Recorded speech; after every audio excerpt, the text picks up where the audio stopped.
या अली मदद। સૌપ્રથમ મૌલાના પાક અને મુબારક નામના ઉપર દિનદારો ઇશ્ક અને મોહબ્બતથી સલવાત પઢો। અલ્લાહુમ્મા સલ્લી અલા મુહમ્મદિન આલે મોહમ્મદ। દિનદારો, તફસીરે અજીજીના અંદર એક બહુ જ સરસ મજાની વાત એ લખવામાં આવી। એક સમયે ખુદાવંદ તાલાએ મલેકુલ મૌતના ફરિશ્તાને સવાલ કર્યો કે આ દુનિયાના અંદર રૂહ કબ્ઝ કરતી વખતે તને દયા ઉત્પન્ન થઈ હોય એવો કોઈ પ્રસંગ તને યાદ છે? ઘણા ઇસ્માઇલી બચ્ચાઓના સાથે તમે જો મારી મુલાકાત થાય એટલે એના અંદરથી કેટલાક મને એમ કહે કે સર, ફિલોસોફી અને સાયકોલોજી આ બે વસ્તુ જ્યાં એનું મિશ્રણ થતું હોય એવી વાંચ કરો અને એ જો રેકોર્ડેડ હોય તો અમને સેન્ડ કરી દેજો, કેમ કે અમે આ જ વસ્તુને એમ કે શોધી રહ્યા છે કે અમે તો અલ્લાહ આજે સવાલ મૌતના ફરિશ્તાને પૂછે છે। એના અંદર તમે જો ફિલોસોફી પણ છે અને સાયકોલોજી પણ છે, પણ એ કેવી રીતે, તો આ એ જ વાતના ઉપર આજે આપણે વિચાર કરવાના છીએ। કેમ કે આ જે મોતનો ફરિશ્તો છે એ ભાવનાત્મક રીતે બહુ મજબૂત છે।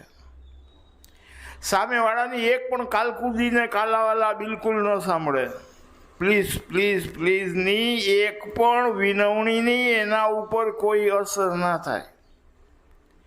ઇમોશનના હારે એને કાંઈ લેવા દેવા નહીં, કેમ કે અલ્લાહને જ્યારે આ ધરતીના ઉપર મનુષ્યની રચના કરવાનો વિચાર આવ્યો ત્યારે માટી લેવાના માટે અલ્લાહ તરફથી એક પછી એક ફરિશ્તાઓને મોકલવામાં આવ્યા, પણ ત્યારે એ ધરતીએ જેવા કાલાવાલાને કાલકુદી કરી કે આ માનવી મારા પેટના ઉપર એવા પાપના કામ અને ગુનાહ કરશે કે એનો બોજો મારાથી સહન નહીં થાય, અને એટલે એ ધરતીની આવી અરજ વિનંતી સાંભળીને આ તમામ ફરિશ્તાઓ એ માટી લીધા વગર એ પાછા ફરી ગયા। ને ત્યારે એ વખતે આ એક જ ફરિશ્તો એવો હતો કે જેને ધરતીની એક પણ વિનવણી એ સાંભળ્યા વગર ફરમાને ઇલાહીનું પાલન કર્યું,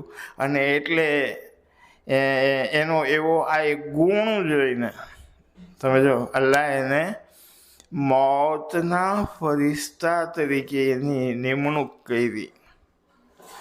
પણ અલ્લાહની આ વાત સાંભળીને મલેકુલ મૌતના ફરિશ્તાએ એટલી અરજ કરી કે યા મારા બારી તાલા, એવા બે પ્રસંગ મારા અનુભવના અંદર આવ્યા છે। એક વખત એવું બન્યું કે આ મોતનો ફરિશ્તો કહે છે અલ્લાહને, એક વખત એવું બન્યું કે સમંદરના અંદર બહુ મોટું તોફાન થયું, ઘર જેવડા મોજા ઉછળવા માંડ્યા ને એનાથી આ સમંદરના અંદર મુસાફરી કરતું એક વાણ કે તૂટી ગયું, અને આવા સમયે એ વાણના એક તૂટેલા પાટિયાના ઉપર એક માતા અને એનું તરતનું જન્મેલું બાળક, આ બે ઈ સમંદરના મોજામાં આમ તેમ અફડાઈ રહ્યા હતા, અને એવા સમયે મને આ બાળકની માતાનો રૂહ કબ્ઝ કરવાનો હુકમ મળ્યો। પણ વાત એમ હતી કે આ હુકમે ઇલાહી હતો, અને એટલે એનું જે ફરમાન હતું તો એ મારી ફરજ જે હતી મારે બજાવવાની જ હતી, પણ આ ફરજ બજાવતી વખતે મારું અંતકરણ હલી ગયું હતું, અને ત્યારે મને એ વખતે આ કહે છે મૌતનો ફરિશ્તો ખુદાને કે ત્યારે મને એ સમયે એક વિચાર એવો આવી ગયો હતો કે માતા વગરના તરતના જન્મેલા બાળકનું ગુજર બસર કેમ થશે અને એનું થશે શું. મોતનો ફરિશ્તો અલ્લાહના સામે જ્યારે આ વર્ણન કરી રહ્યો હતો ત્યાં એ થોડોક ભાવનાશીલ થઈ ગયેલો. કેમ કે એમ કહેવાય છે ને કે બુલબુલ જ્યારે તડપતી હોય છે ને ત્યારે ભલે ને એક છોડના માટે પણ એ સયાદનું દિલ પીઘલી જતું હોય છે ને એ આના અંદર જો અસર હોય તો એની અસર એમ પણ કહેવાય છે કે ફોલાદના ઉપર પણ થાય અને એ પણ પીઘલવા લાગે. પણ મોતના ફરિશ્તાને ક્યાંય પીઘલવાનો હુકમ નહોતો. અને એ આટલી વાત કરીને તમે જો મૌન થઈ ગયો, ચૂપ થઈ ગયો, ખામોશ. અને એટલે અલ્લાહે એને પૂછ્યું કે આ તો એક પ્રસંગ થયો, હવે તું વાત કરને એ બીજા પ્રસંગની. અને એટલે આ મોતનો ફરિશ્તો એ અસરાફીલ એક દર્દીલી અવાજના સાથે આગળની વાતને એ રીતે કહેવા માંડ્યો કે યા મારા બારી તાલા, મારા રબ્બુલ આલમીન, આદ કોમનો એક બાદશાહ હતો અને એને બહુ મોટી જેમત લઈને એક સ્વર્ગ બનાવેલું હતું. અને એ એટલું સુંદર હતું કે એની જગતના પટ ઉપર કોઈ જોડ નહોતી અને એની રચના અને નિર્માણના અંદર એ પાણીની જેમ પૈસા ખર્ચ કરવામાં આવેલા. અને આ એ ભવ્યતાથી ભરેલા સ્વર્ગને જોવા માટે એ પોતાના ઘરેથી એ સ્વર્ગનો બનાવવાવાળો બહુ મોટી ધામધૂમના સાથે નીકળ્યો. પણ ત્યારે વાત એમ બની કે એને હજી તો આ સ્વર્ગને જોયું પણ નહોતું. હજી તો એનો એક પગ આ સ્વર્ગના દરવાજાથી બહાર અને એક અંદર હતો કે એની રૂમ કબ્જ કરવાનો મને ઇલાહી હુકમ થયો. અને જેના નિર્માણના માટે જિંદગી આખી જેને ખર્ચી નાખી હતી બેસ્ટને એ જોવા ના પામ્યો. અને બહુ જ દુઃખના સાથે એની બિલકુલ ઈચ્છા ના હોવા છતાં જબરદસ્તી પણ એને એ મોતની ચાદરને ઓઢવી પડી. આ દ્રશ્ય આ મોતનો ફરિશ્તો કે છે કે આ દ્રશ્ય એટલું કરુણાજનક હતું કે મને પણ દયા તો ખૂબ આવી ગઈ. પણ હું મારી ફરજના સાથે એ બંધાયેલો હતો. દિનદાર, આ જે જીવન છે ને આપણું એ એક નહીં પણ અનેક સવાલોથી ભરેલું છે.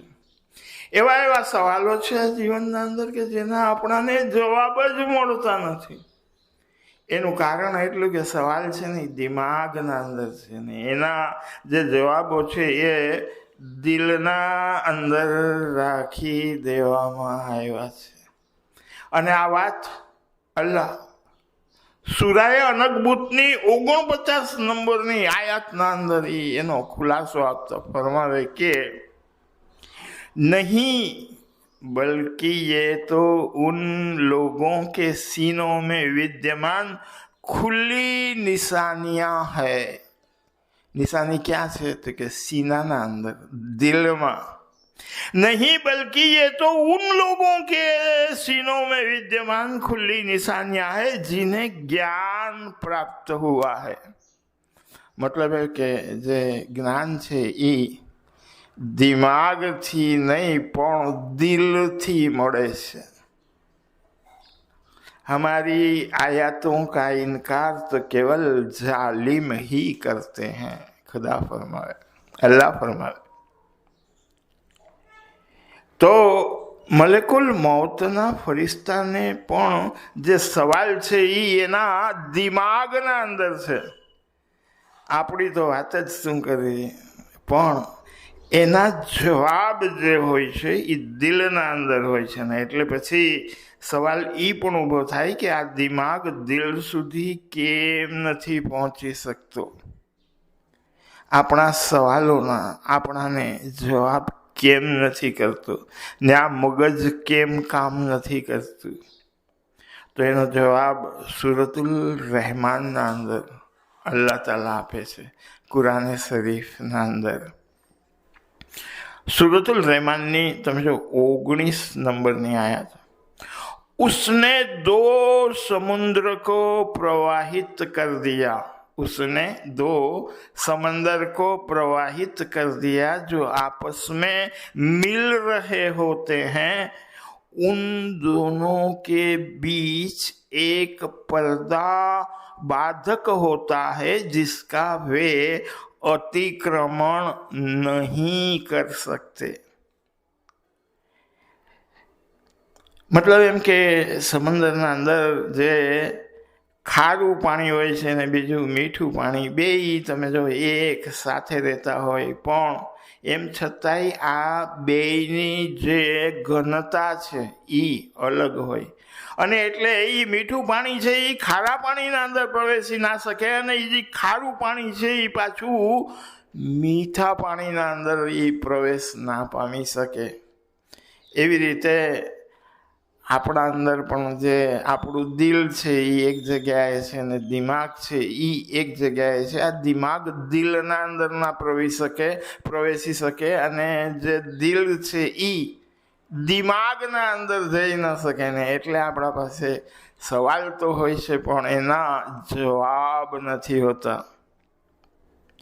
એટલે આપણો પીર લખી જ્ઞાનના પાઠમાં કે ખારા મીઠાની તમે સુધ જ જાણો, ખારા મીઠાની તમે સુધ જ જાણો. પણ ત્યારે એ આપણા મનના અંદર એક સવાલ એટલો થાય કે આ ખારા પાણીના અંદરથી મીઠા પાણીના અંદર જવાનો રસ્તો કયો કે જ્યાં આપણા તમામ સવાલના જવાબ મળી જાય. તો આ વાતના ખુલાસા માટે આપણે એ ઇબાદતના વિષય ઉપર એક વાયજ કરશું, પણ આજનો જે વિષય છે એને આગળ વધારીએ તો અલ્લાહ આ મલેકુલ મૌતના સવાલનો જે જવાબ આપે છે ને એ બહુ જાણવા જેવો છે. કેમ કે ત્યારે એ ખુદાવંદ તાલાએ આ વાતનો ખુલાસો કરતા ફરમાયું કે તે જે બાદશાહનું વર્ણન કર્યું એ સદાદ હતો કે જેની માતા એ દરિયાના પાટિયા ઉપર મરણ પામી હતી, પણ એ પછી આ બાળકનું લાલન પોષણ અલ્લાહ ફરમાવે કે એ મારી કુદરત થકી થયેલું.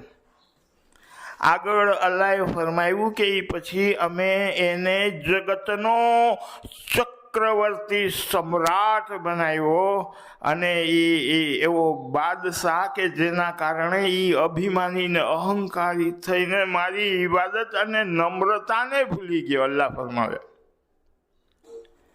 અને આ નમ્રતા ભૂલીને ખુદને ખુદા કેવડાવવા માંડ્યો ને. એટલું જ નહીં પણ એ મારી બેસ્ટની નકલ કરીને મારી કુદરતના સામે થયો. પણ એમ છતાં અલ્લાહ ફરમાવે કે આખરે તો એ મારો બંદો હતો, અને એટલે પશ્ચાતાપ કરીને એ ફરીથી મારો ફરમાબરદાર અને આજ્ઞાંકિત બંદો બને. એ માટે હજરત હૂદ અલૈહિસ્સલામને એ નબી બનાવીને મેં એમને સદ્દાદના પાસે મોકલાવેલ, અને એમણે સદ્દાદને દાવત આપીને ખૂબ સમજાયો પણ એ કાંઈ સમજવાને તૈયાર ના થયો, અને આખરે પોતાના પાપોના અને અભિમાનના કારણે સંસારના અંદર અલ્લાહ ફરમાવે કે નામુરાદ થઈને મરી ગયો.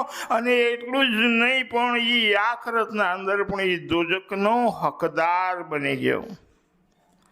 અલ્લાહનો આ જવાબ સાંભળીને મૌતના ફરિશ્તાને પણ એક સંતોષ થઈ ગયો, અને ત્યારે આપણાને પણ એમ વિચાર આવે કે આ મૌતના ફરિશ્તાને પણ શાયદ એમ વિચાર આવ્યો હશે. આવે ને આપણાને એક વિચાર, તો એ આ મોતના ફરિશ્તાને પણ એમ કદાચ વિચાર આવ્યો હશે કે અલ્લાહ પણ કેવો છે, આખા કામને અંજામ તો મેં આપ્યો, પણ આ અલ્લાહ પણ આકાશમાં બેઠો બેઠો જે બારીકીની મને ખબર નથી પડતી એ તમામ બારીકીનો હિસાબ રાખે છે, અને એ આકાશના અંદર બેઠો બેઠો આ બધું જોયા કરે છે. પણ તમે જો જેવો આપણાને આવો વિચાર આવે કે તરત મૌલાના રૂમીનો એક અવાજ આપણાને આપણા અંતરના અંદર સંભળાય કે તમે તમારા વાક્યને જરાક સુધારી લ્યો. કેમ કે સાચું જે વાક્ય છે ને એની રચના તમે જો આ રીતે થાય, તમે કરો છો એમ ન થાય. એટલે આપણે પૂછીએ કે તો એ કઈ રીતે? એટલે રૂમી ફરમાવે, you believe God looks at us from above, but he actually see us from the inside. તમે એમ માનો છો કે ખુદા આકાશમાં બેઠો બેઠો તમામ બારીકીનો એ હિસાબ રાખે છે, પણ રૂમી કહે કે એવું નથી. એ તો તમારા અંદર બેઠો તમારી આંખોથી તમને જુએ છે, ક્યાંય હાગો નથી.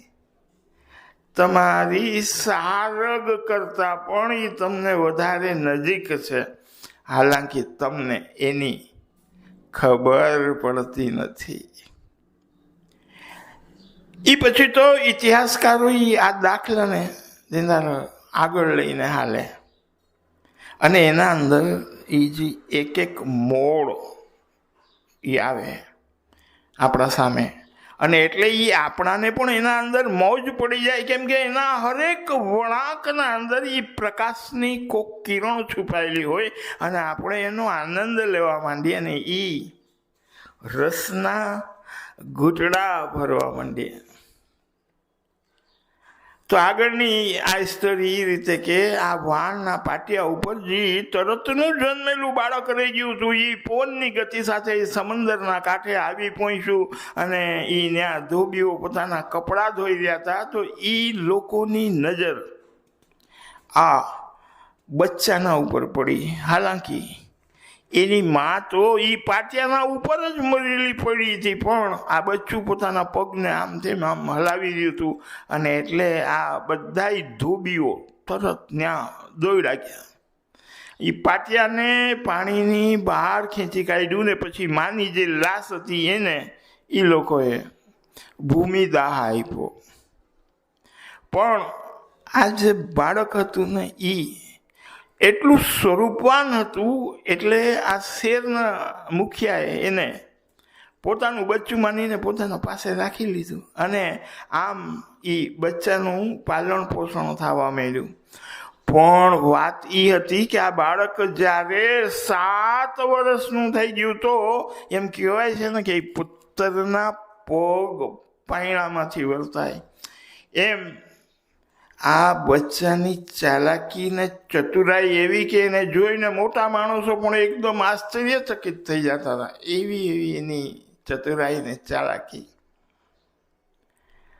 હવે તમે જો અક્કલની જ્યારે વાત આવે એટલે મૌલાના જલાલુદ્દીન રૂમી એના ઉપર એ ટિપ્પણી કરે.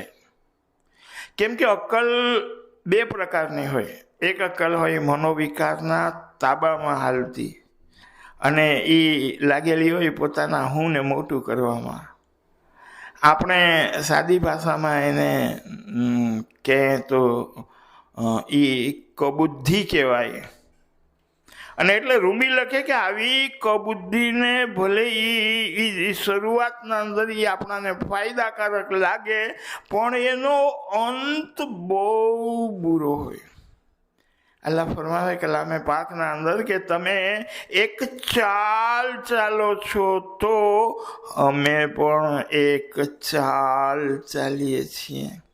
તો આવી ષડયંત્રકારી ખાવા દાવાવાળી, જેનાથી બીજાનું નુકસાન થાય પણ પોતાનો ફાયદો હોય, એવી ચાલબાજ બુદ્ધિને એ મૌલાના રૂમી પોતાની મસનવીના અંદર બહુ જોરથી વખોડી કાઢે. પણ એવી એક અક્કલ કે જેના અંદર આ સૃષ્ટિના નિયમને સમજીને એ પ્રમાણે જે પોતાના જીવનનો સુધાર કરનારી જે સતબુદ્ધિ હોય એનો રૂમી પોતાની મસનવીના અંદર ખૂબ એના વખાણ કરે. જેવી રીતે કે એક તમે જો સૃષ્ટિનો નિયમ પીરે આપણાને જ્ઞાનના પાઠના અંદર સમજાયો કે વાવશો એવું લૂણશો આરે સંસારિયા માહે. આ નિયમ છે નિસર્ગનો. જો જી બુદ્ધિ આ વાતને સમજીને પોતાના જીવનનો જે ઉમદા વિકાસ કરે તમે જો સતબુદ્ધિ. પણ આ સદ્દાર્થના પાસે આવી સતબુદ્ધિ નહોતી, પણ કબુદ્ધિ હતી. અને એટલે આ કબુદ્ધિની ઈચ્છા જીવનની બુલંદીએ પહોંચવાની હતી. અને એટલે આગળની વાતના અંદર આગળની ઘટનામાં આપણે એનો એક જોરદાર ઈશારો મળે આ જ વસ્તુની. કેમ કે એક દિવસ એવું બન્યું કે આ બાળક પોતાના દોસ્ત અને સાથીદારોના સાથે રમત રમતો શહેરના બહાર નીકળી ગયો. અને ત્યારે દૂરથી એની એક ધૂળનો ઉડતો વંટોળિયો જોયો તમે જો. અને લોકો રસ્તા ઉપરથી હટીને પોતાના ઘરની અંદર ભરાઈ જવા માંડ્યા. આ બધું જોઈને આ બાળકે પોતાના ગોઠિયાઓને એક સવાલ પૂછ્યો કે આ શું વિના છે કે તમે કહો ને. ત્યારે એક એને જવાબ આપ્યો કે આ તો બાદશાહની સવારી આવી રહી છે. અને પછી આ છોકરાએ તરફ ધ્યાન દીધું તો એના ખ્યાલના અંદર વાત આવી કે લશ્કરની એક ટુકડી રસ્તાના ઉપર કૂચ કરતી આવી રહી હતી. ને જેમ જેમ નજીક આવતી ગઈ કે રસ્તાના અંદર પણ જેટલા માણસો હતા એ બધા ડરીને ભય પામીને ભાગી ગયા. કેમ કે સવારી બાદશાહની હતી. પણ આ ધોબીનો છોકરો હિંમત રાખીને એકલો ઊભો રહ્યો. એટલામાં બાદશાહની સવારી નજીક આવી. અને ત્યારે એવું બન્યું કે એક પાયદળ સિપાહીને રસ્તામાં હાલતા એક પડીકું મળ્યું કે જેના અંદર એક સુરમો હતો, નાની એવી શીશીના અંદર. એટલે પછી આ સિપાહીએ એમ વિચાર કર્યો કે રસ્તામાં પડેલી એક અજાણી વસ્તુને પોતાના ઉપર અજમાવવી કંઈ સલામતી ભર્યું ના ગણાય. પણ એના કરતાં કોઈ બીજાના ઉપર જો આને અજમાવી લેવામાં આવે તો વાત બરાબર છે એમ સમજીને એને ઓલા સિપાહીએ આ ધોબીના પાલક પુત્રની આંખના અંદર તમે જો સુરમાને આંજી દીધો. પણ આ સુરમાના અંદર એક એવો ચમત્કારિક ગુણ હતો કે જેની આંખમાં સુરમા જોવામાં આવી જમીનના નીચે દટાયેલી તમામ વસ્તુઓને જોઈ શકે. અને હિસાબે જેવો આ સદ્દાર્થની આંખમાં સુરમો જાણો કે એને જમીનના નીચે દટાયેલી વસ્તુ બધી દેખાવા માંડી. પણ આ ચાલાક અને ચતુર હતો. અને એટલો કે ઓલા સિપાહીના પાસેથી આ સુરમાનું પેકેટ પડાવી લેવાના માટે તરત એને શોરબકોર મચાવી દીધો. રાડ કે મારી આંખ ફૂટી ગઈ, હું આંધળો થઈ ગયો. પણ આવો કોલાહલ સાંભળીને સિપાહી ડરી ગયો. સુરમાનું પડી ગઈને તરત ફેંકી દીધું અને સવારોની હારમાં પાછો ભરાઈ ગયો. પણ જેવી સવારી નીકળી ગઈ કે આ સદાર્થ ઓલું પડીકું લઈને ભાગતો ને દોડતો પોતાના ઘરે આવી ગયો. અને પોતાના પાલક પિતાને આખી જે ઘટના બની હતી તલનો અહેવાલ એને કહીને સંભળાવ્યો. દિનદારો, સદાર્થની જે અસલી ચતુરાઈ છે કે જેના ઉપર આજે આપણે વાત કરવાના છીએ એની શરૂઆત હવે તમે જો અહીંયાથી થાય છે. અને આ એક જીવનનો એવો મોડ છે કે જેના ઉપર મૌલાના હાજર ઇમામનું એક બહુ અગત્યનું ફરમાન છે કે તમને જે કંઈ પણ મળે છે એ તમારી અક્કલ હોશિયારીથી નહીં પણ ખુદાની કૃપાના કારણે મળે છે. તો આ ફરમાનના અંદર મૌલા આપણા સૌને એક ઈશારો આપે છે કે ખુદાએ જે કાંઈ આપણાને આપ્યું હોય એના નશાના અંદર ચકચૂર બનીને એનો દુરુપયોગ કરવો નહીં. અને નમ્રતાને ભૂલવી નહીં. કેમ કે જે કાંઈ હોદ્દો, પદ, પ્રતિષ્ઠા ને પૈસો જે પણ આપણાને મળ્યું હોય એ બધી વસ્તુના અંદર આપણી એક પરીક્ષા હોય છે કે આપણે એનો ઉપયોગ કઈ રીતે કરીએ છીએ. કેમ કે છેવટનું જે પરિણામ છે ને એ આપણે એના કરેલા ઉપયોગના ઉપર એ નિર્ભર કરતું હોય છે, એના ઉપર એ ડિપેન્ડ હોય છે. પણ જેવો આ સદ્દાદે એ હાંફતા પોતાના પાલક પિતાને આ વાત આખી તલની ને રજની કઈ સંભળાવી કે એનો બાપ બહુ ખુશ થઈ ગયો. અને પછી તો એના બાપે પોતાના ઘોડા ને ખચ્ચર ને ગધેડા ને બળદ ને ઊંટ ને તૈયાર કરીને એ આ સદ્દાદને સોંપી દીધા. અને એટલે આ સદ્દાદ પોતાના ખાતરીના મજૂરો લઈને રાતના એ જંગલના અંદર જતો અને એ આ જમીનના નીચે એ દટાયેલા ખજાનાને શોધીને ગોતીને પોતાના સાથે લઈ આવતો અને એને એ ભોંયરાના અંદર ભરી દેતો હતો. અને પછી તો એની આ પૈસાનો તમે જો છૂટથી ઉપયોગ કરવા માંડ્યો ને એ જોઈને ગામના લોકો પણ એના સાથે તમે જો ભળવા માંડ્યા. અને ત્યારે આ તકનો લાભ લઈને એને જમીનદારોને મરાવી નાખ્યા અને ખુદ પોતે જમીનદાર થઈ ગયો. સદ્દાદની ચતુરાઈ સીમા પાર કરવા લાગી અને આવી ચતુરાઈને આપણો પીર તમે જો પોતાની ભાષાના અંદર એમ કૂળ કપટ કીએ. કેમ કે પીર લખે જ્ઞાનના પાઠે કે જુગ કૂળ કપટ ભર્યા સતસેથી પાર ઉતાર. એક આવા કબજીવાળા માણસથી પવિત્ર દિલવાળો જે માણસ છે ને એ હંમેશા સમજો ખુદાની પનાહ માંગતો હોય. કેમ કે આ દિલવાળો વારે એ ભરોસો કરીને એનો એ ભોગવતો હોય ને પછી એ માંગે ખુદાના પાસે. એટલે માંગતો હોય ખુદા પાસે કે દિમાગ વાલા દિલ મુझे भी દે દે ખુદા. એક કેમ કે દિલવાળો છે એ વારે ભરોસો કરે અને જ્યારે ભરોસો કરે કે એ ધોકો ખાય. અને એટલે પછી છેલ્લે ખુદાને એમ કહે કે પણ એને ભરોસો કર્યા વગર હાલે જ નહીં. ને ઓલો જે દિમાગવાળો મોટા ભાગે આવું બનતું હોય છે. બધાય 100% બને એમ નથી કહેતો હું, પણ મોટા ભાગે આવું જ બનતું હોય. એક દિલવાળો એ ભરોસો કરી લે દિમાગવાળા ઉપર અને દિમાગવાળો મોટા ભાગે આ દિલવાળાને ધોકો આપે જ. અને એ આ એક વખતની વાત ન હોય, એ વારે એવું બન્યા કરે. કેમ કે દિલવાળો એના દિમાગથી મજબૂર, એના દિલથી મજબૂર હોય, ઓલો દિમાગવાળો જે છે એ એના દિમાગથી મજબૂર હોય. તેમ કહે કે એક દિમાગ વાલા દિલ મુझे भी दे दे ખુદા. મને કે એવું દિલ આપ કે જેના અંદર દિમાગ લાગેલો હોય. એક દિમાગ વાલા દિલ મુझे भी दे दे ખુદા. ये दिल वाला दिल तकलीफ ही देता है.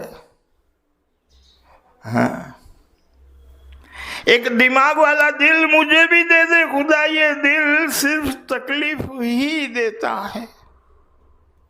આ ચતુરાઈના ઉપર કબીર સાહેબને બહુ સુંદર મજાનું પદ છે. સંત કબીર એમ લખે કે ચતુરાઈ સે હરી ના મિલે, चतुराई से हरी ना मिले ए बाता की बात, एक निष्पृही निर्धार का ग्राहक गोपीनाथ. આ તારી ચતુરાઈથી સંત કબીર એમ કે તને ભલે પૈસો પદ અને પ્રતિષ્ઠા મળી જાય, પણ જે ઈ આત્મિક સુકૂન છે એ આ ચતુરાઈથી નહીં મળે. આ પૈસો તારા સુખના બદલે એ તારા દુઃખનું કારણ બની જશે. હમણાં 4 દિવસ પહેલાં એક કરોડપતિ માણસ તમે જો એ મારા પાસે આવીને મને એમ કે મને માનસિક તાણના દોરા પડે છે, દવા ગોળી બધું ચાલુ છે પણ જોઈએ એવો ફાયદો નથી, છે કોઈ ઉપાય કે તમારી પાસે? એટલે મેં કીધું કે જે જરૂરતમંદ હોય એવાને શોધીને થોડુંક દાન પુણ્ય કરી નાખો એટલે તમારો એ બોજો ઓછો થઈ જાય અને થોડીક આત્મિક શાંતિનો તમને જો અનુભવ થશે. તો મને કહે કે આજે જ સવારે આ જવાબ આપે છે, મને કે આજે જ સવારે 2 જણાને મેં સમોસા ખવડાવ્યા ને ઉપરથી ચા પણ પીવડાવી, અને આવું આજે જ નહીં પણ એ અવારનવાર હું કરતો જ રહું છું. મને કે હવે બીજું શું કરું, બોલો એ કે. એટલે મેં પણ એને કીધું કે બસ આનાથી વધારે તો બીજો કોઈ ઉપાય મને ખબર નથી. તમે કોઈક મોટા જાણકારની સલાહ લ્યો. ઓલું કીધું છે ને કે કાતરની ચોરી કરે, કાતરની ચોરી કરે પછી કરે સોયનું દાન. કાતરની ચોરી કરે પછી કરે સોયનું દાન. ઊંચે ચડીને જોયા કરે, ઊંચે ચડીને જોયા કરે, હજુ કેમ ના આવ્યું સ્વર્ગથી ઈ વિમાન.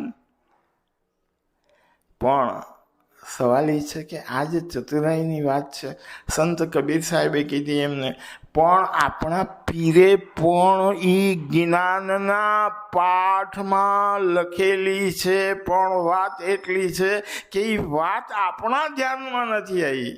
સમજો, પીરે લખ્યો ને જ્ઞાનનો પાઠ કે ભોળે મને શ્રેવ્યે સાહ સિરજણહાર, ભોળે મને શ્રેવ્યે સાહ સિરજણહાર. એટલે આપણા મનના અંદર એ સવાલ થાય કે આ ભોળું મન એટલે શું? આ ભોળું મન કોને કહેવાય? તો કે એક માણસ છે, એ ખાવાને બેઠો હોય, ગરીબ હોય બિચારો, અને બાજરાનો એક રોટલો હોય ને બાજુમાં ચટણી હોય. કેમ કે એને ભૂખ ખૂબ જોરથી લાગી હોય કે આ એક રોટલો આખો ખાઈ લઉં તો મારી ભૂખ ભાંગી જાય. પણ એટલામાં કોક સામેથી બીજો ભૂખો માણસ આવે ને આને ખબર પડે કે આપણો ભૂખો છે એટલે એને બેઠાડી દઈ પોતાના હારે, અડધો રોટલો પોતે ખાય અને અડધો એ સામેવાળાને ખવડાવે. કેમ કે જેવો ખુદા મારા અંદર છે અને એ પેટની તૃપ્તિના માટે જેવું મારું મન તરસે છે ને તડપે છે, એવું આના અંદર પણ ખુદા છે ને એના અંદર પણ એક મન છે કે જે એના પેટની ભૂખને એ બુજાવવાના માટે અંદરથી એ પણ તરસે જ અને તરસે જ. તો જેવો હું છું એવો જ એ છે, જેવો મારા અંદર ખુદા છે એવો જ એ આના અંદર ખુદા છે, એમ સંભળાવીને એમ સમજીને એને અડધો રોટલો ખવડાવી દે તો તમે જો એ ભોળો માણસ કહેવાય. કેમ કે હવે એની અંદર કોઈ ચાલાકી નથી, કોઈ ચતુરાઈ નથી, મામલો દિલનો છે. અને એટલે એવું કોઈ પણ વર્તન એ બીજાના સાથે નથી કરતો જેવું વર્તન કોઈ એના સાથે કરે અને એને ગમે નહીં. તો આ વાતના અંદરનો જે આખો અર્થ અને મર્મ છે એ એટલો કે એ બધાના અંદર એ ખુદાને જોઈને ચાલે છે અને એને હાજરા હજૂર સમજીને ચાલે છે. પછી એ ખુદા પણ એને જોઈને હાલતો હોય, એના કોઈ કામ ન રોકાય. તમામ કામના અંદર ખુદા એનો મદદગાર બની જાય.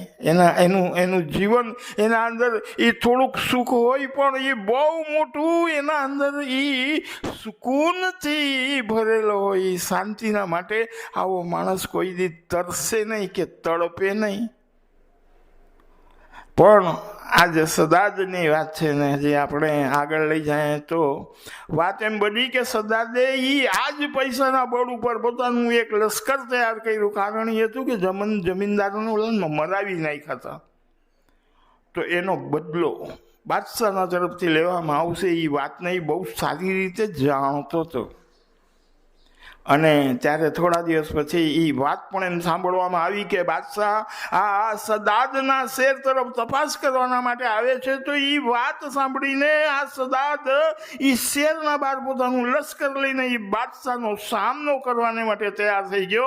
અને એ જેવો બાદશાહ નજીક આવ્યો કે આ સદાદનું લશ્કર એના ઉપર તૂટી પડ્યું. એની લડાઈના અંદર બહુ જોરદાર મોટી લડાઈના અંદર એ બાદશાહ મરાઈ ગયો.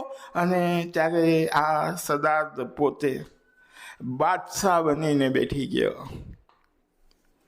અને એ પછી એના બળ અને જુલમથી આ સદાદની ચારે તરફ હાક પડવા લાગી અને એ કેવા લાગ્યો કે ધન સંપત્તિ જેટલી પણ આ જમીનના અંદર છે એનો હું એકલો માલિક છું ને જેને હું ચાહું બાદશાહ બનાવી દઉં અને જેને હું ચાહું એ ફકીર બનાવી દઉં.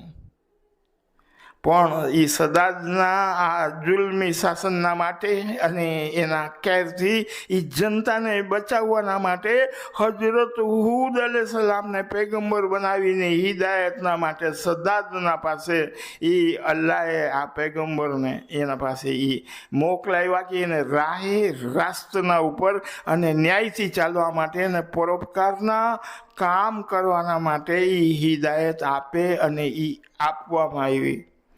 અને ત્યારે અલ્લાહની જન્નતનું વર્ણન અલ્લાહનો આ નબી એના પાસે કરે છે.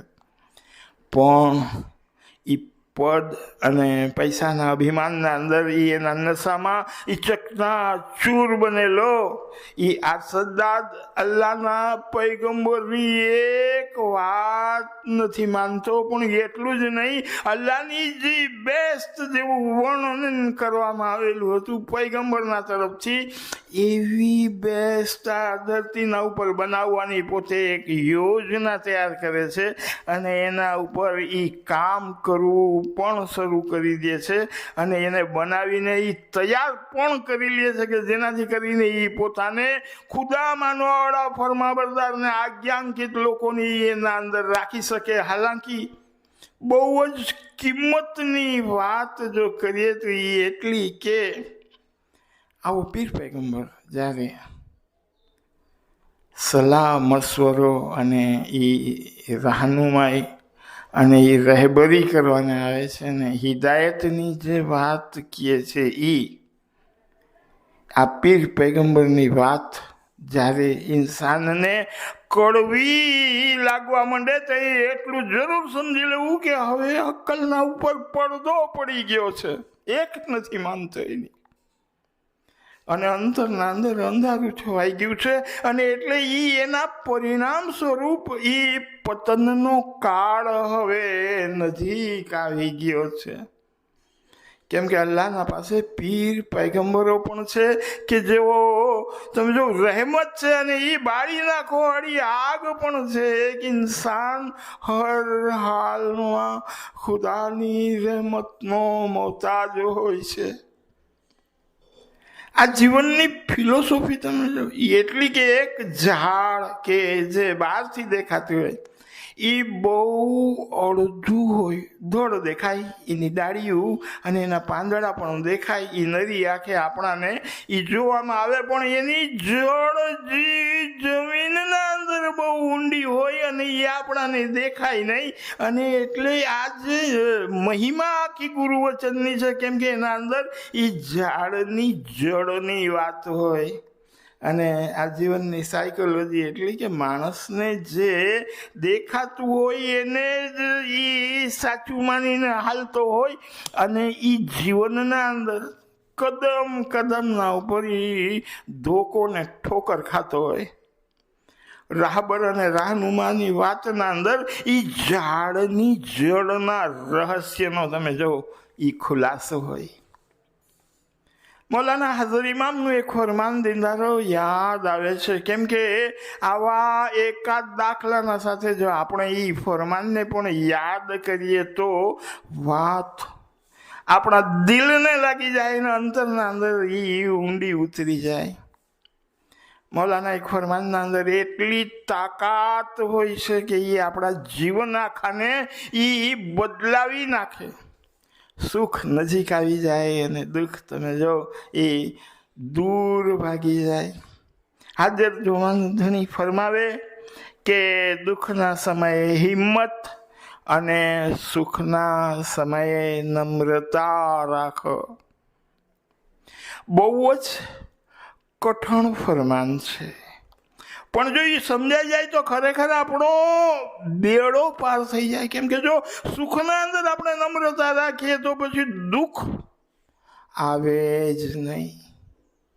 પણ આ સુખના અંદર ઇન્સાન સૌથી પહેલા એ પોતાની નમ્રતા ભૂલે, અને એ જેવી નમ્રતા ભૂલાય કે પછી દુઃખ ઘરનો રસ્તો ભાડી જાય, ઘરનો માર્ગ જોઈ જાય ને પછી આ દુઃખ પણ એવા હોય ભારી કે જીવન આખું મુશ્કેલ બની જાય. પછી માણસ કહેતો હોય કે આ બધા દુઃખ મારી પાછળ જ કેમ હાથ ધોઈને પડી ગયા છે, પણ એ જો યાદ કરે તો એને તરત સમજાઈ જાય કે એ સુખના અંદર ક્યાંક નમ્રતાને ભૂલી ગયો હતો ને એનું આજે એ પરિણામ ભોગવી રહ્યો છે. નમણી ને ખમણી વીરા હસી હસી મિલણા, આપણું પીર લખે ને જ્ઞાનના પાઠે. એક પાઠ યાદ રહી જાય, જીવન આખું પલટાઈ જાય.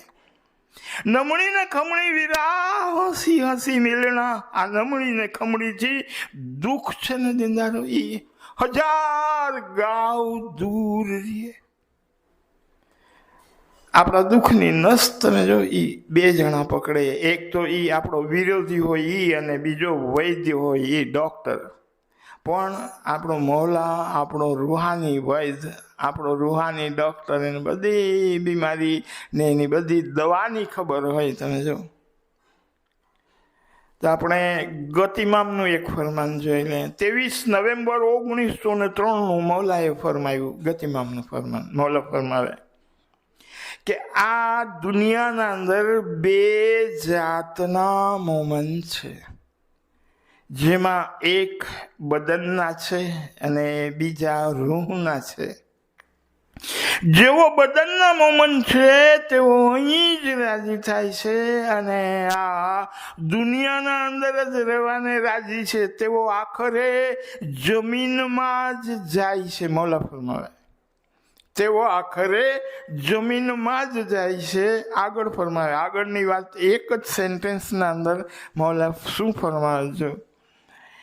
આ વડાઈના મોમન્ટ છે. વડાઈ એટલે મોટાઈ. એને બુલંદીએ પહોંચવું છે, એને જીવનના શિખરે પહોંચવું છે. પણ એ જીવનના શિખરે કેવી રીતે પહોંચાય? કેમ કે મૌલા ફરમાવે કે આ વડાઈના મોમન્ટ છે, તેમની જગ્યા જમીનમાં જ હોય છે. बुलंदी पहुंचना खुद कर बुलंदी इतना हर तकदीर से पहले कि खुदा खुद पूछे अपने बंदे से कि बता तेरी रजा क्या है. एक इंसान नूરના દરિયામાંથી છૂટો પડેલો એમ કહેવાય છે ને કે તણખો છે, એનું અસલ છે નૂરનું, અને એ જે ખુદા છે એ અનંત છે. અનંત એટલો આમ નજર કરો તમે તો નજર ન પૂગે એટલી હદ સુધીનો એ અનંત છે. તો માણસને એમ થાય કે હું મારા સ્વરૂપને હું પાછું પ્રાપ્ત કરી લઉં ને, એટલે અંદર જે ઈચ્છા જાગે માણસની બુલંદીની હોય. પણ આ બુલંદીને પામવાનો રસ્તો એ નથી કે અભિમાન અને એ પૈસાના ને પદના નશાના અંદર ચકચૂર બનીને ઇન્સાન ખુદાને ભૂલી જાય. કેમ કે એ બુલંદીને પામવાનો જે માર્ગ અને એનો રસ્તો છે, શાયર એમ લખે કે મિટા દે અપની હસ્તી કો અગર કુછ મર્તબા ચાહે, मिटा दे अपनी हस्ती को अगर कुछ मर्तबा चाहे, दाना खाक में मिलके ही गुले गुलजार होता है. જમીનના અંદર આ બી હાયલું જવું જોઈએ, એ સડવું જોઈએ, એ ગલવું જોઈએ, અને ત્યારે એના અંદરથી એક અંકુર ફૂટી નીકળે અને એ આમ ઊંચે ને ઊંચે આમ આકાશ તરફ હાયલું જાય. મિટા દે અપની હસ્તી કો અગર કુછ મર્તબા ચાહે.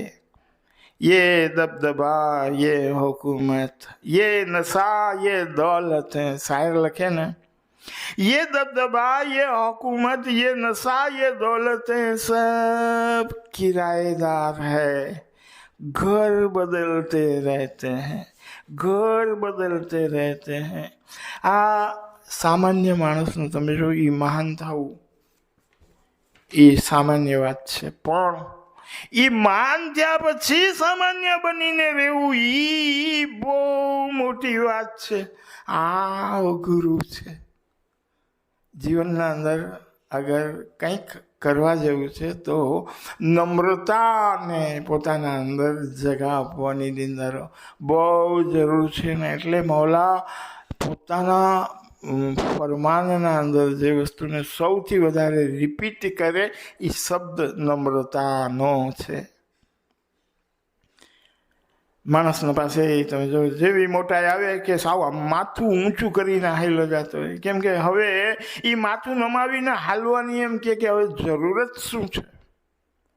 અનેક લોકો એ સલામ કરતા હોય પણ એ ભાઈનું માથું ઊંચું ને ઊંચું જ હોય. પછી રસ્તાના અંદર તમે જો ખાડો આવે ને ભાઈ ઢોરાઈ જાય, હાડકા ભાંગી જાય ને એ પાછા એ સુધરે ને એ ઠીક ન થાય. બાકીની જિંદગી તૂટેલા હાડકાના સાથે કાઢવી પડે. અને બહુ સાચી વાત એટલી કે જિંદગી આખી તમે જો એ મહેનત કરીને માણસ એક સુખના કોળિયાને હાથમાં લઈ આવે પણ જે હાથમાં એવું હોય મોઢા સુધી પહોંચે નહીં. જે આખો આપણે સદાદનો કિસ્સો જોયો એના અંદરની એ વાત છે. પણ એ આજે આખું દર્દ છે એ લખેલું છે મૌલાના કલામના અંદર. એ કલામે મૌલાના અંદર એક પાઠના અંદર, કેમ કે આ કોઈ એક ઇન્સાનની વાત નથી, આ કિસ્સા રોજના છે. આ કોઈ 100 વર્ષ પહેલાંની કે 200 વર્ષ પહેલાંની કે 400 વર્ષ પહેલાંની કે 800 વર્ષ પહેલાં એમ નથી. આ બહુ જૂની વાત છે, સદીઓ જૂની છે અને ત્યારથી આ બનતું આવ્યું છે. તમે જો અને એ વાતને એ બનતું આવ્યું છે તો હવે બનતું રહે છે અને બનતું રહેવાનું છે. કેમ કે આપણે તમે એ જોવું મીડિયાના અંદર એ વોટ્સએપના અંદર એ રોજની કથાને એ રોજની કહાની આપણે વાંચીએ છીએ કે ફલાણા માણસે આટલું જોયું ને આટલું ભેગું કર્યું ને આટલું કરોડોપતિ ને અરબોપતિ ને ખરબોપતિ થઈ ગયો. પણ જ્યારે સુખને માણવાની વાત આવી તો એને આ દુનિયા છોડીને એ મોતનો કારમીન પંજો એને પકડીને એને જબરજસ્તીથી ઉઠાવીને પોતાના સાથે લઈ ગયો અને માયા જે જોડી હતી એને. અને એ માયા જોડવાના અંદર જે સમય પોતાની જાતને ઓળખવાનો હતો એ એને ગુમાવી દીધો ને એ રીતે ન ખુદાઈ મિલા ન વિશાલ સનમ, ન ખુદાઈ મિલા ન વિશાલ સનમ કે છે ને કહેવત છે ને એ શેર છે શાયરનો કે માણસને બેમાંથી કાંઈ પણ ન મળ્યું અને એ ખાલી હાથ રહી ગયો. પણ આજે ખાલી હાથની વેદના અને એનું દર્દ છે કલામે મૌલાના અંદર આપણા ઓલ ઇમામ હઝરત મૌલા મુર્તઝા અલી અલૈહિસ્સલામે એ જે દર્દને જે બયાન કર્યું છે ને એના માટે જે શબ્દો વાપર્યા છે આપણે એક વખત સાંભળીએ તો એ જુગાજુગની ને ભોની જે આપણી આંખું બંધ છે, ગફલતની નીંદરના અંદર આપણે સૂતા છીએ, નીંદર તૂટી જાય દીંદારો. જીને આપ માલ ખજાના કિયા और अपनी दौलत आपे नहीं चाखी,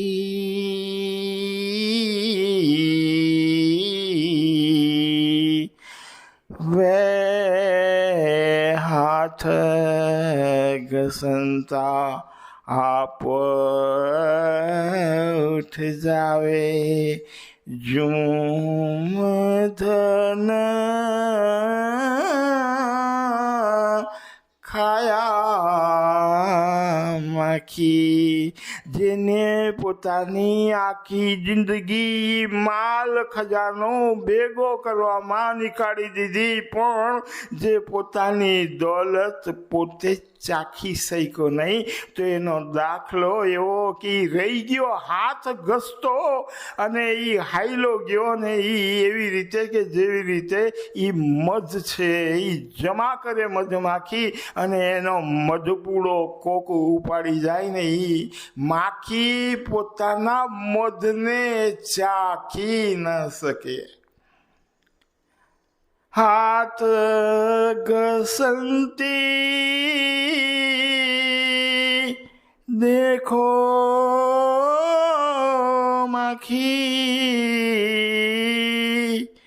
चेतो भाई दुनिया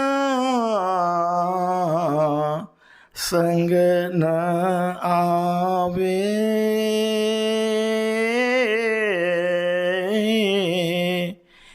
त्यों आकबत कमाई क्यों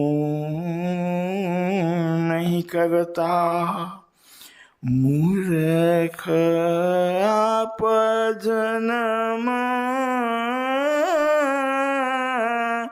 तू क्यों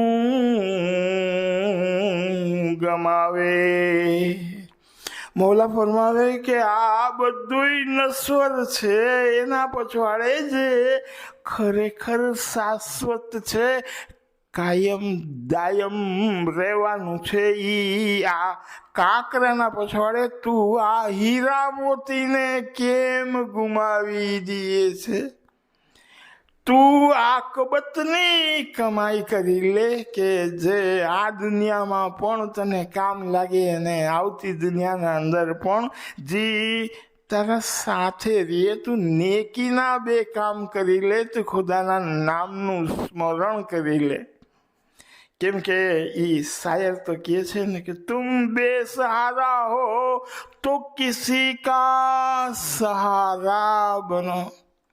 હવે આ પૈસાવાળો માણસ હોય એ કાંઈ બેસહારાનો હોય, એનો તો અનેક પ્રકારના સુખ હોય, પણ સવાલ એ છે કે જેટલા સુખ વધે એ ભૌતિક સુખ જેટલું વધે એટલું એ જે રૂહાની સુખ છે, જે સુકૂન છે, એ એટલા જ પ્રમાણના અંદર એ ઘટતું જાય. અને ત્યારે કોઈ માણસ ગમે એટલો ભૌતિક રીતે સુખી અને સંપન્ન હોય પણ એ રૂહાની રીતે આત્મિક રીતે એ અંદર સુકૂનના મામલામાં એ બેસહારા હોય છે ને. એટલે મૌલા ફરમાવે એ કલામે મૌલાના અંદર જે આપણે એ વાતને સમજી, પણ આ શાયર એમ કે તુમ બેસહારા હો તો કિસી કા સહારા બનો, तुमको अपने आप ही सहारा मिल जाएगा, तुमको अपने आप ही सहारा मिल जाएगा. कश्ती कोई डूबती पहुंचा दो किनारे, कश्ती कोई डूबती हुई पहुंचा दो किनारे, तुमको अपने आप ही किनारा मिल जाएगा.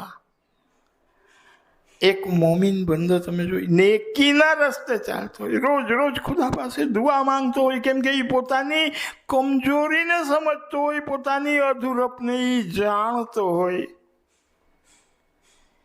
ये बदन मेरा मट्टी का, ये बदन मेरा मट्टी का, सांसें मेरी है उधार, ये बदन मेरा मिट्टी का, सांसें मेरी है उधार. घमंड करूं तो किस बात का, हम सब उसी एक ही मालिक के हैं किराएदार, हम सब उसी एक मालिक के हैं किराएदार. તો મૌલાથી તમે જો એની માંગણી એટલી જ હોય કે યા મૌલા તું મારા કાર્યોને આસાન કરી દે, મને શાંતિના ઘરમાં દાખલ કર અને તું મને સિરાત મુસ્તકીમના ઉપર ચલાવ કે જેના ઉપર તારી નિયામતો ઉતરી, એ લોકોના માર્ગના ઉપર નહીં કે જેઓ તારા કોપને પાત્ર થયા ને જે લોકો અવડે માર્ગે ગયા. અને ત્યારે એ આવો નેક બંધો, એ નમ્ર બંધો પોતાના મદદગારને સમજો એ હંમેશા પોતાની સાથે ને સાથે મહેસૂસ કરતો હોય અને એક સુકૂનની જિંદગી જીવતો હોય. પોતાના રાહબર અને રાહનુમાના માટે એ તમે જો એ મહેસૂસ કરતા અંતર્ભાવની એક નાનકડી કવિતા, અને એના સાથે આપણે એ આજની આપણી વાયજને પૂરી કરશું. કેમ કે એ કવિએ લખેલી એ સરસ મજાની જે એ આ ભાવભંગીમાં છે, બહુ સરસ. કશેક અટકું છું તો ઈશારો આપે છે કોઈ, કશેક અટકું છું તો ઈશારો આપે છે કોઈ, કશેક ભટકું છું તો સાથ આપે છે કોઈ. ઈચ્છાઓ એક પછી એક વધતી રહે છે, હર વખતે ઠોકર ખાધા પછી હાથ આપે છે કોઈ. આભને આંબવા હાથ ઉઠાવું છું ક્યારેક, આભને આંબવા હાથ ઉઠાવું છું ક્યારેક તો ઈ આભને નીચું કરી આપે છે કોઈ. યા મૌલા તું જે આપી શકે છે, યા મૌલા તું જે આપી શકે છે, ક્યાં આપી શકે છે કોઈ. તું જે આપી શકે છે, ક્યાં આપી શકે છે કોઈ. તો આપણે મૌલા પાસે દુઆ માંગીએ કે યા મૌલા તું અમને આખરી દમ સુધી ઈમાનની સલામતી દે. યા મૌલા તું અમને સિરાત મુસ્તકીમના ઉપર ચલાવ. યા મૌલા તું અમને દસોંદ સુખ રીતે પૂરા રાખ. યા મૌલા તારા દરની સેવા કરવાની આલા હિંમત આપ. યા મૌલા તું મારી કુલ મુશ્કિલ આસાન કર. યા મૌલા તું મારી અરજ વિનંતી અને ગિરિયાદારી તારા હજૂર પુર નૂરના અંદર કબૂલ કર.